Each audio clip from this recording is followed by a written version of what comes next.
So the 18 current AFL presidents are going to vote on the future of Tasmanian football. This is an unbelievably big, important vote for the future of Tasmanian football. These powerful men are going to decide whether or not Tasmania are finally going to have representation in the AFL, or whether they are going to remain as a second-class state that at best can only get games from Hawthorn and North Melbourne that are their smallest drawing games, pretty much their junk games. And for that, the taxpayers are going to have to pay a big, big price, as they have been doing for the last 20 years. Now, the AFL want you to think that they've got no say in this. It's not up to them, it's up to the presidents. So if the Tasmanian vote doesn't succeed, McLaughlin can say, not my fault, sorry Tasmanians, I had nothing to do with it. By the same token, if the Tasmanian bid wins and it's a disaster, the AFL and the power brokers of the AFL can say, not our decision, that was the AFL presidents. I'm going to show you a video which really does bring that into some dispute. The AFL have more say in this decision than what you will think. This is coming from what happened in 1986, when the presidents of the then VFL voted on whether or not to let the West Coast Eagles into the AFL. Let's have a look at what happened. This will shock you, but what happened in 1986 for the West Coast Eagles, this could happen again for the Tasmanian Football Club. Let's have a look. October 1, 1986, one of the most significant dates in football history. The VFL Commission is meeting with its clubs to vote on the expansion of the league to 14 teams, with licences to be offered to Western Australia and Queensland if the vote is carried.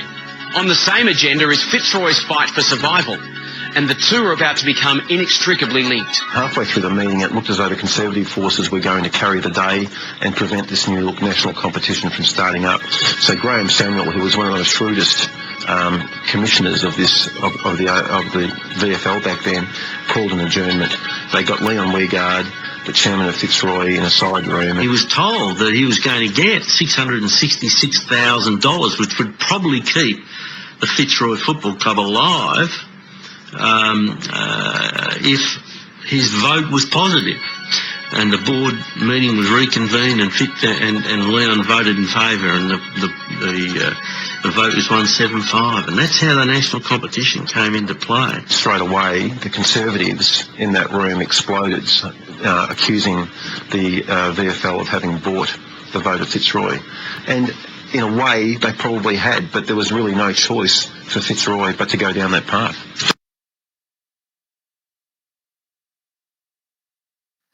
The VFL/AFL had no say in whether or not the West Coast Eagles joined the competition.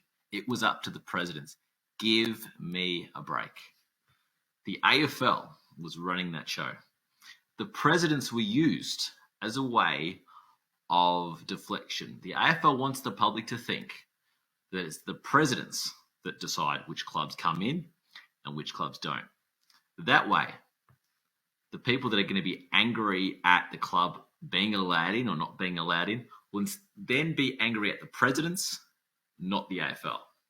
Very clever, but completely and utterly dishonest. How proud was Ross Oakley of how they did it? He couldn't have been any prouder of himself. The AFL wanted the West Coast Eagles to come in, so they paid Fitzroy $666,000. Now, that does not sound like a lot of money when you think about how much money the television rights are worth today. But keep in mind, in 1986, the VFL/AFL TV rights were only worth $1.5 million. So they were only getting $1.5 million a year for the TV rights. And they handed Fitzroy $666,000 to change their vote. Make no mistake, if it had meant bribing every single VFL president, that's what they would have done. As it turned out, they only needed to do it to one president, but they would have done it every single president if they needed to do it. And again, that is proof that the presidents can be bought and they will change their vote if it suits their club. The next example we're going to look at where the presidents did not make the best decision for the game. They made the best decision for their own individual clubs. 1996. The Fitzroy Football Club want to merge with the North Melbourne Football Club. The North Melbourne Football Club want to merge with Fitzroy.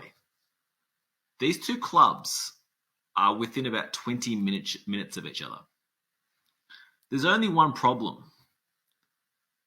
Fitzroy has agreed, and North Melbourne has agreed, but they need to get it past the AFL presidents.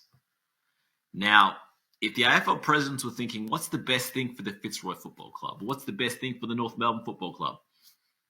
They would have accepted the merger. But there was a problem.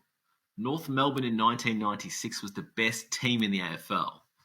And the presidents had a concern that if they allowed Fitzroy to merge with North Melbourne, they would become too strong on the field. So what did the presidents do? Did they vote for the best in the best interest of the Fitzroy supporters, who, if this merger was allowed to go through, would still be able to see their team all the time, still be able to watch them train in Melbourne? No, they rejected the merger, and they instead merged the Brisbane Bears with the Fitzroy Lions. And the Fitzroy Lions were sent a 20-hour drive away from Melbourne. They were forced to relocate, or not relocate, they were forced to go to Brisbane and be taken over. Fitzroy only got 8 players the next year. Fitzroy was completely and utterly annihilated. That's another example of the presidents not doing what was best for the game, but instead doing what was the best for their own individual interests. And then, of course, came the Gold Coast Suns and the GWS Giants decisions. The AFL would like to have you think, not our decision, the presidents voted on it. And that's understandable why they want you to think that. Because let's be honest, the GWS Giants and the Gold Coast Suns have been an absolute disaster. They have never made a profit. They don't even look like making a profit. Now, the GWS Giants, they have been quite successful on the field. In the early days of the club, they used to use their lack of on-field success as a reason for the terrible crowds. And they said that once the crowds improved, so once the on-field performance improved, so too would the crowds. But that hasn't happened. In the last 6 years, the Giants have made the 8 5 times in the last 6 years. And the crowds are still awful. Absolutely awful. Let's have a look at this. In the history of the GWS Giants, their highest ever average home crowd for a season has been only 13,196. I'll say that again. Only 13,196 in a decade. That's the best they've been able to manage. And that is during a time when they've made a grand final and they've been in the final 8 6 times. The Gold Coast Suns, surprisingly, have had a higher attendance record. Now, their highest ever attendance average home crowd was 19,169. And that was in their first season. Now, this is interesting because the AFL was saying at the time that the Gold Coast Suns are going to slowly build and their crowds will slowly get bigger and bigger and bigger and bigger.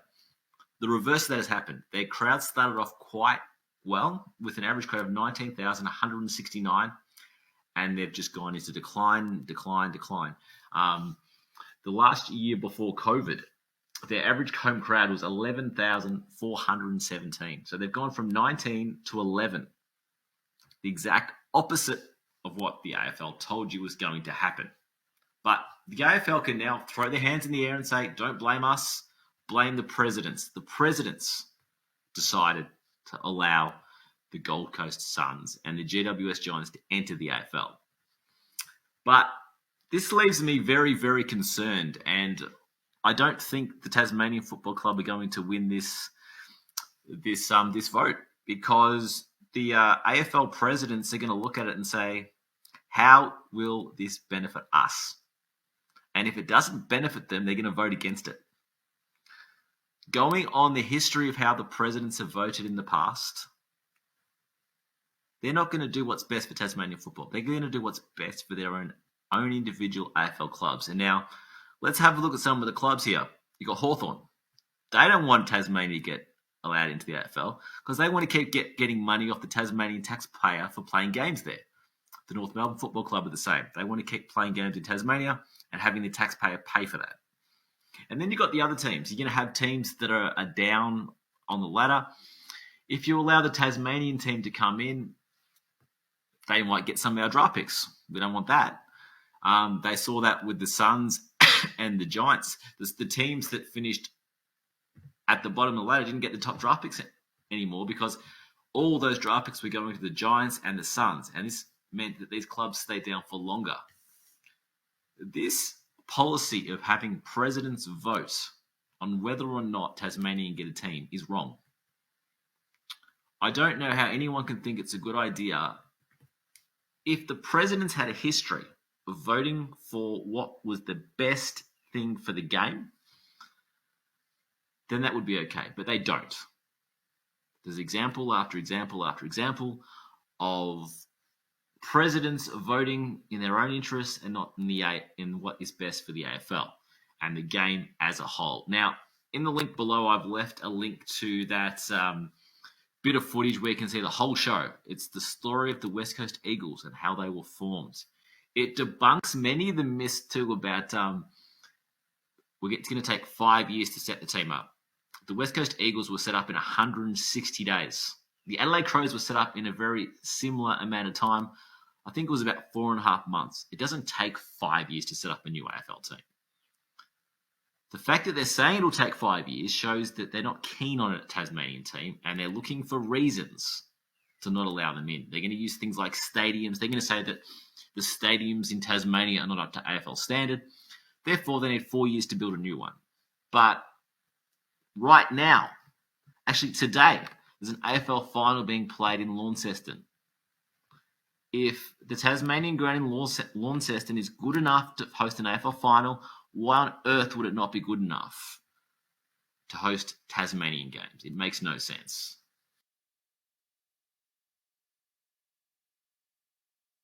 Saying that people have failed.